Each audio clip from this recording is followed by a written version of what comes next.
बिस्मिल्लाहिर्रहमानिर्रहीम। अस्सलाम वालेकुम मेरे प्यारे viewers, welcome to back Seema Zaidi kitchen में। आप सब कैसे हैं? उम्मीद करती हूँ सब खैरियत से होंगे और मैं बिल्कुल ठीक हूँ। आज मैं आप लोग के साथ बहुत ही मज़ेदार सी रेसिपी शेयर करूँगी। मुरादाबादी बिरयानी या पुलाव, कुछ भी आप इसे कह सकते हैं। बहुत ही कुकली, बहुत ही मज़ेदार, बहुत ही झटपट ये बन के तैयार होती है और इसे बनाना बहुत ही आसान है। किचन के सामान से आप इसको बना सकते हैं, बाहर जाने की बिल्कुल ज़रूरत नहीं पड़ेगी और इतनी मज़ेदार कि देगी बिरयानी भी इसके आगे कुछ नहीं लगती है। तो इस रेसिपी को बिल्कुल स्किप नहीं कीजिएगा और वीडियो को पूरा देखिएगा। रेसिपी को स्टार्ट करते हैं।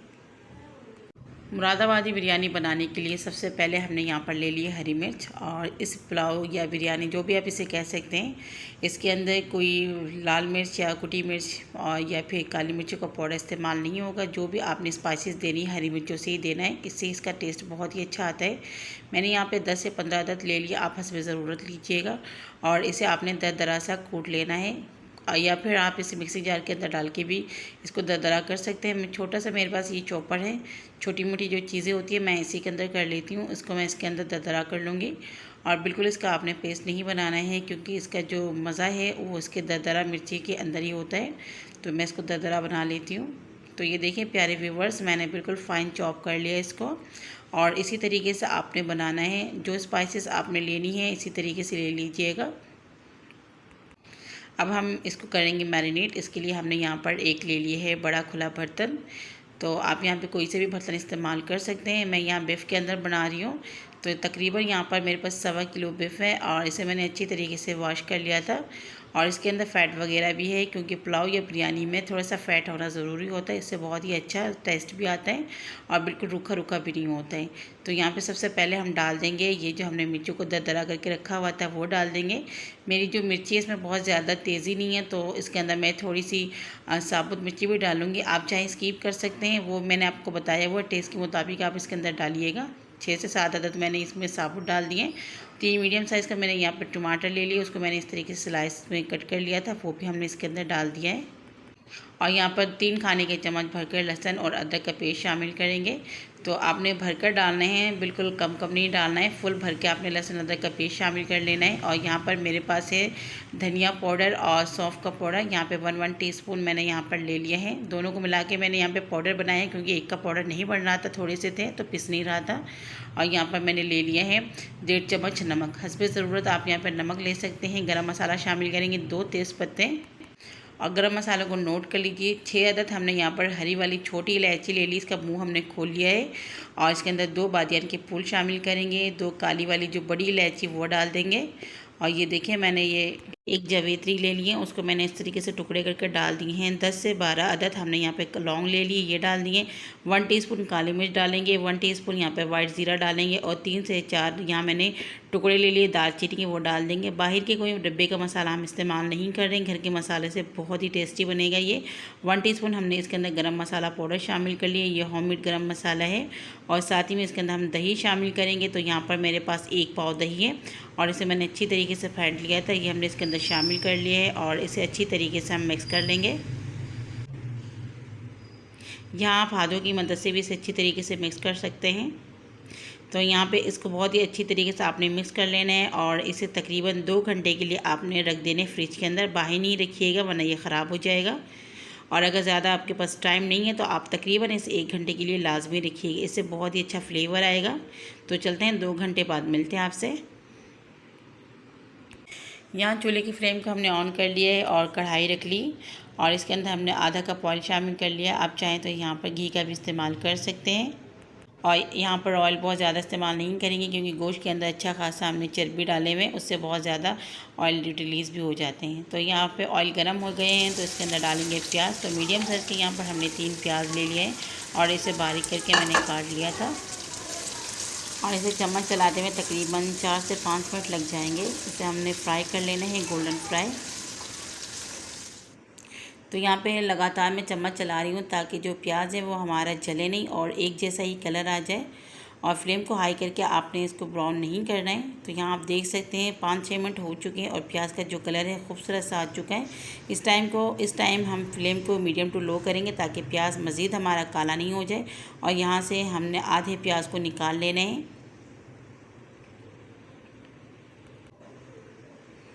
तो यहाँ मैंने प्याज को निकाल लिया और जो मैरिनेट हुए हमारे बिफ हैं यानी कि गोश्त हैं वो हमने इसके अंदर डाल दिए। फ्लेम को हाई कर लेंगे और इसे अच्छी तरीके से प्याज और ऑयल के साथ मिक्स कर लेंगे।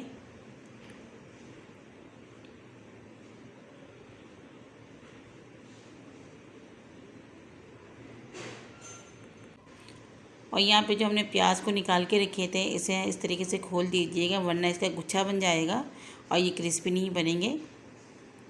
और अच्छी तरीके से हमने गोश्त को यहाँ पर हाई फ्लेम में मिक्स कर लिया है और इस टाइम पर हम इसे कवर कर लेंगे तकरीबन 10 से 12 मिनट के लिए हाई फ्लेम करके। यहाँ पर 10 से 15 मिनट हो चुके हैं, कवर लगा के हमने छोड़ा हुआ था और ये आप देख सकते हैं इसके अंदर अच्छा खासा पानी भी निकले क्योंकि टमाटर, दही और गोश्त ने अपना पानी छोड़ा हुआ है। यहाँ पे चम्मच चला लेंगे और फ्लेम को यहाँ पर हम कर लेंगे मीडियम पर और मीडियम फ्लेम करके इसे मज़ीद हम 15 मिनट के लिए कवर करेंगे। लेकिन बीच में आपने 1-2 दफ़ा चम्मच चलाना है, ऐसा नहीं हो कि आप इसे छोड़ दें और ये नीचे से जलना शुरू हो जाए। तो कवर कर देते इसे 15 मिनट के लिए। 15 मिनट यहाँ पर हो चुके हैं, मीडियम फ्लेम में हमने इसे कवर करके रखा हुआ था। 1-2 दफ़ा हमने बीच में चम्मच भी चलाया था। तो यहाँ आप देख सकते हैं अभी भी इसके अंदर हल्का हल्का सा पानी है। इस टाइम पे फ्लेम को हम हाई कर लेंगे और ख़ूब इसकी भुनाई करेंगे 3 से 4 मिनट, ताकि इसके अंदर जो पानी है वो अच्छी तरीके से खुश्क हो जाए और इसमें से ऑयल बिल्कुल सेपरेट हो जाए। तो यहाँ देख सकते हैं प्यारे व्यूवर्स, इसमें से ऑयल बिल्कुल सेपरेट हो चुका है और इसकी हमने अच्छी तरीके से भुनाई भी कर ली है। अब हमने गोश्त की भुनाई तो कर ली है, लेकिन गोश्त को गलाने के लिए अब इसके अंदर पानी शामिल करेंगे। तकरीबन मैंने यहाँ पर डाल दिया है 1 लीटर पानी और यहाँ पे फ्लेम को फिर से हम हाई करेंगे ताकि इसके अंदर अच्छी तरीके से बॉयल आ जाए। तो यहाँ पर बॉयल आ चुके हैं और बॉयल आने के बाद हमने फ्लेम को मीडियम टू लो पे करना है। गोश्त को हमने गलाना है और यहाँ पर हम इसे कवर करेंगे तकरीबन 35 से 40 मिनट के लिए, ताकि गोश्त हमारे गल जाए। तो मेरे प्यारे व्यूवर्स, यहाँ पे तकरीबन 40 मिनट हो चुके हैं। मीडियम टू लो फ्लेम करके हमने इसे कवर करके रखा हुआ था और बीच में मैंने 1-2 दफ़ा चेक भी कर लिया था कि कहीं नीचे से चिपक ना जाए, लेकिन अभी भी इसके अंदर अच्छा खासा पानी है, चिपकने का तो कोई वो ही नहीं है। और अब यहाँ पे हम गोश्त को चेक कर लेते हैं। तो ये देखिए माशाल्लाह गोश्त बहुत ही अच्छी तरीके से गल चुके हैं। इससे ज़्यादा आपने इसको नहीं गलाना है क्योंकि हमने इसको मज़ीद पकाना है चावलों के साथ। तो इतना ही आपने इसको कुक कर लेना है। और अब यखनी बनाने है इसके अंदर, तो इसके अंदर हमने पानी शामिल कर लिया, तकरीबन 1.5 लीटर हमने इसके अंदर पानी शामिल कर लिया है। और पानी डालने के बाद हम इसके अंदर नमक शामिल करेंगे, तकरीबन इसमें 1 से 1.5 चम्मच नमक शामिल करेंगे चावलों के हिसाब से। पहले हमने इसके अंदर जो नमक डाले थे वो गोश्त के हिसाब से डाले थे और अब हमने चावल के हिसाब से डाल दी। अच्छी तरीके से इसे एक बार दोबारा से हल कर लेंगे और एक बॉयल आने का वेट करेंगे। जब तक मैंने यहाँ पर चावल ले लिए उसकी मेजरमेंट आपको बता देती हूँ। यहाँ पर मैंने 1 किलो बासमती राइस ले लिए हैं और इसे अच्छी तरीके से चुन के आधे घंटे पहले मैंने भिगो दिए थे। और यहाँ पर जो हमने इसे बॉयल होने के लिए रखे थे इसके अंदर बॉयल आ चुके हैं। अब इसके अंदर हम चावल शामिल करेंगे। फ्लेम को हमने हाई पर ही रखा हुआ है। हाई फ्लेम में हमने इसके अंदर चावल डाल दिए हैं और फिर इसे मिक्स कर लेंगे। और अगर चावलों के अंदर पानी का हिसाब आपको नहीं आता है तो मैं आपको बता देती हूँ, मैं यहाँ पर गिलास के हिसाब से नहीं डालती हूँ। जितना चावल होते हैं तकरीबन 1 से 1.5 इंच ऊपर पानी होना चाहिए। या फिर आपको अगर इस तरीके से समझ नहीं आता है, अगर आपने यहाँ पे 4 गिलास चावल लिए तो 6 गिलास पानी डालिएगा, बस ये मेजरमेंट बिल्कुल परफेक्ट होता है। नमक चेक कर लेंगे इधर, हाई फ्लेम करके इसे 5 से 7 मिनट के लिए कवर कर लेंगे। तो यहाँ पर देखिए हाई फ्लेम में हमने 5-7 मिनट के लिए कवर करके रखा हुआ था। पानी इसके अंदर ड्राई हो चुके हैं, हल्के हल्के से आपको बबल साइडों से नज़र आ रहे होंगे। इस टाइम पे हम आके फ्लेम को मीडियम टू लो करेंगे, यानी दम वाली आंच पे करेंगे। मज़ीद पानी इसका खुश्क नहीं करना है और बहुत ही हल्के हाथ से आपने चम्मच चलाना है ताकि चावल आपकी टूटे नहीं। बहुत गर्म है और बहुत जल्दी चावल टूट जाएगी। अब इस बिरयानी को हमने बहुत ही ज़्यादा खुशबूदार बनाना है। इसके लिए हमने 1 टीस्पून सौंफ का पाउडर शामिल कर लिया है और ½ टीस्पून इसके अंदर गरम मसाला पाउडर शामिल करेंगे। तो यहाँ पर मैंने हाथों से ही डाल दिए हैं, इससे अच्छी तरीके से सारे जगह पे लग जाते हैं। चम्मच यहाँ पे मैंने इस्तेमाल नहीं किया है। और साथ ही साथ इसके अंदर डालेंगे थोड़ा सा खूबसूरत दिखने के लिए कलर।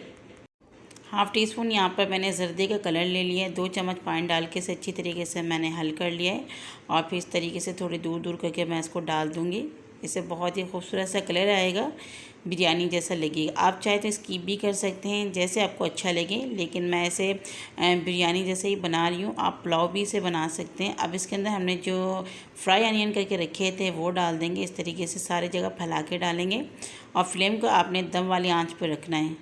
और एक चीज़ ये है कि अगर आपकी जो पतीली है अगर उसकी तह पतली है तो नीचे आप तवा रख लीजिएगा, और अगर मोटी है तो ज़रूरत नहीं है। तो यहाँ पर देखिए मैंने अच्छी तरीके से अनियन को यहाँ पर लगा दिए हैं और फिर से कवर करके 15-20 मिनट के लिए छोड़ देंगे दम पर।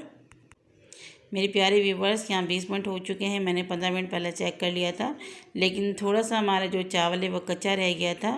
लेकिन अब हम चेक कर लेते हैं। बहुत ही ज़बरदस्त इसमें से खुशबू आ रही है और बहुत ही आराम से आपने इसको मिक्स कर लेना है, क्योंकि बहुत गर्म है और आपको पता है चावल टूटने का बहुत ज़्यादा ख़तरा होता है।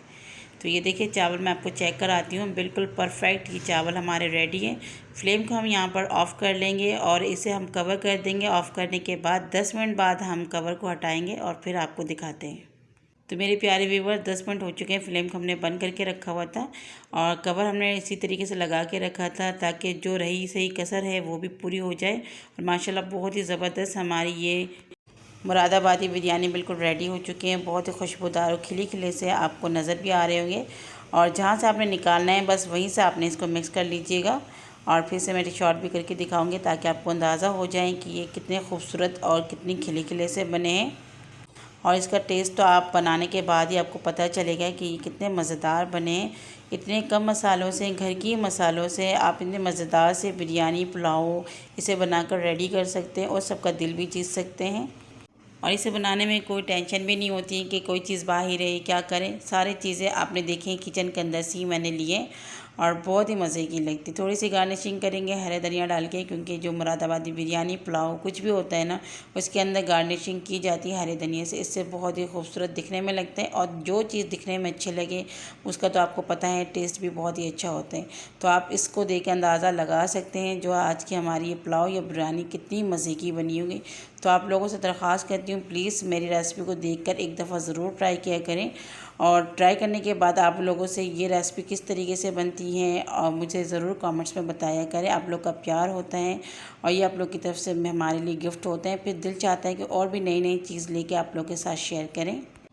और चैनल में नए हैं तो प्लीज़ दरख्वास्त करती हूँ चैनल को सब्सक्राइब कर लीजिए, साइड में दिए गए बेल आइकन के बटन को प्रेस कर लीजिए। अगली वीडियो तक के लिए इजाज़त दीजिए। ढेर सारे दुआ में याद रखिएगा। अल्लाह हाफ़िज़।